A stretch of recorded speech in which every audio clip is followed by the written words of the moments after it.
নমস্কার, আমি উজ্জ্বল চক্রবর্তী।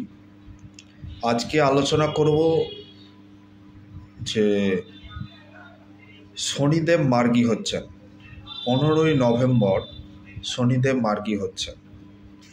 এতে কোন কোন রাশির ভালো হবে, কোন কোন রাশির খারাপ হবে এবং কোন কোন রাশির কী ফল হবে সেই বিষয়ে একটু আলোচনা করব। কারণ কয়েকটা গ্রহ আছে যে গ্রহগুলি জন্মকুণ্ডলিতে খুব ভাইটাল প্ল্যানেট, যেমন বৃহস্পতি, শনি, মঙ্গল, তার সঙ্গে রাহু। এদের রাশি পরিবর্তন এবং বক্রী হওয়া এবং মার্গী হওয়া এগুলো ডিপেন্ড করে মানুষের ভাগ্য পরিবর্তনের ক্ষেত্রে। এখন বর্তমানে টিভিতে বা ইউটিউবে আপনারা অনেক জ্যোতিষীর আলোচনা, তাদের শনিদেবের মার্গী হওয়া বক্রী হওয়া নিয়ে আলোচনা শুনবেন।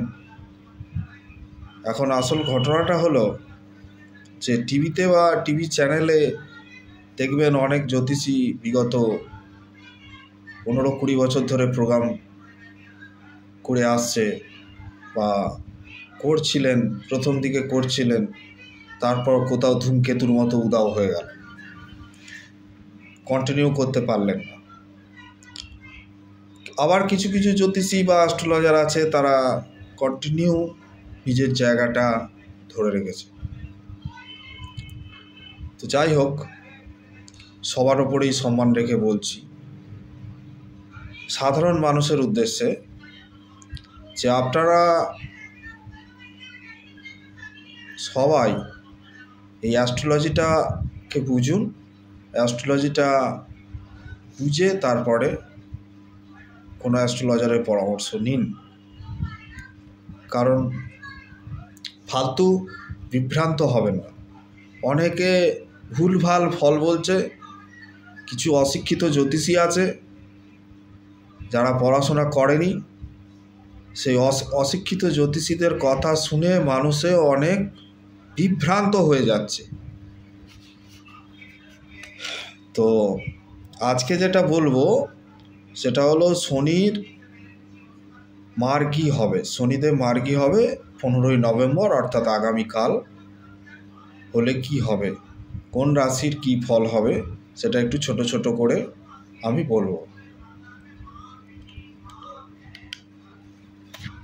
সেটা হলো মেষ রাশি।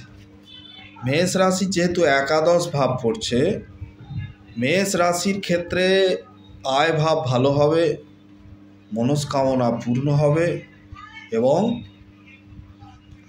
কোনো দারিদ্রতা যেটা চলছিল, যে কোনো রকমের দারিদ্রতা, সেই দারিদ্রতা থেকে মুক্তি পাবে। যাদের বিয়ে হচ্ছিল না, বিবাহ হবে। কারণ শনিদেব কি করেন? শনিদেব খুব নিউট্রাল, শনিদেব হচ্ছে ন্যায্য বিচার করেন। দ্বিতীয় হচ্ছে বৃষ রাশি। বৃষ রাশির এটা দশম ভাব পড়ছে, অর্থাৎ কর্মভাব। কর্মদিকে ভালো হবে, কর্মভাবে কোনো চেঞ্জেস আসতে পারে। বৃষ রাশির দশম ভাবে শনি মার্গী হচ্ছে, এটা কর্মদিকে অনেকটা ভালোই হবে, খারাপ হবে না। মিথুন রাশির নবম ভাব পড়ছে, নবম ভাবে শনি মার্গী হচ্ছে। নবম ভাব থেকে বিচার করা হবে উচ্চ বিদ্যা বা উচ্চশিক্ষা, সফলতা, কোনো জব চেঞ্জ বা বিদেশ যাত্রা নবম ভাবের ওপর ডিপেন্ড করে। বিদেশ যাত্রা এগুলো হবে। তবে কি না, শনির অবস্থান অনুযায়ী শনিদেব যদি জন্মকুণ্ডলিতে ভালো অবস্থানে থাকে তাহলে ভালো হবে, যদি খারাপ অবস্থানে থাকে তাহলে খারাপ হবে। শনির অবস্থান অনুযায়ী হবে।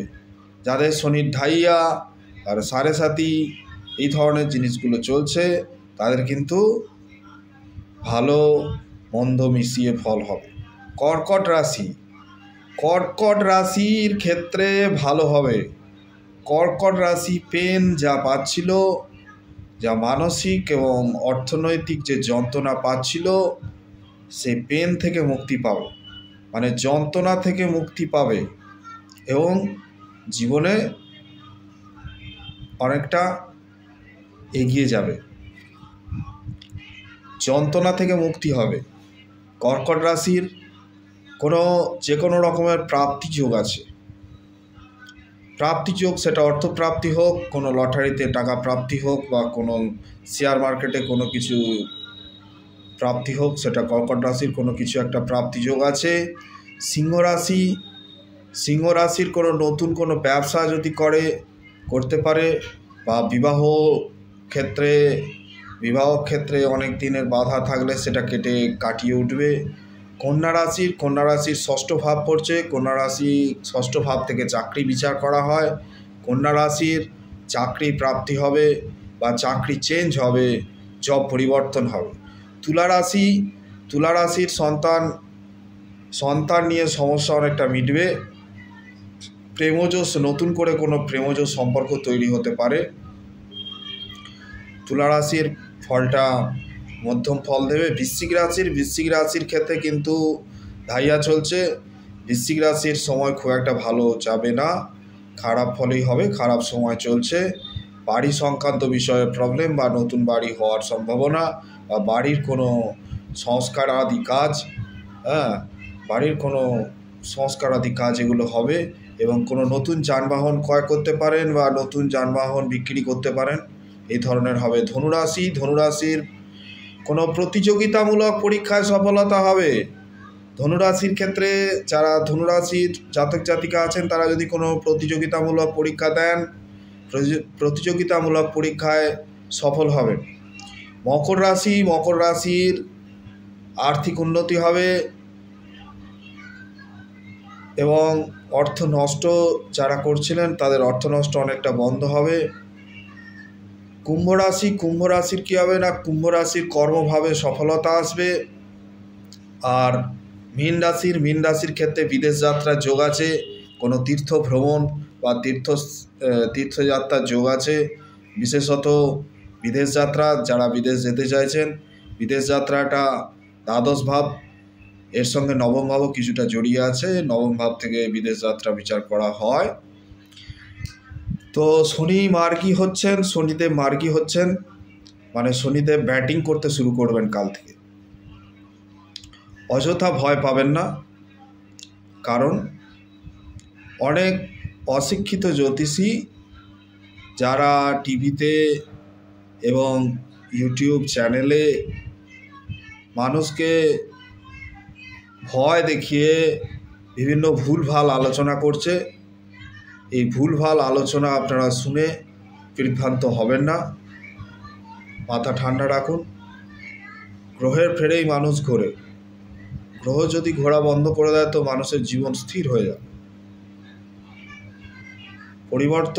জীবন হচ্ছে পরিবর্তনশীল, সময় পরিবর্তনশীল।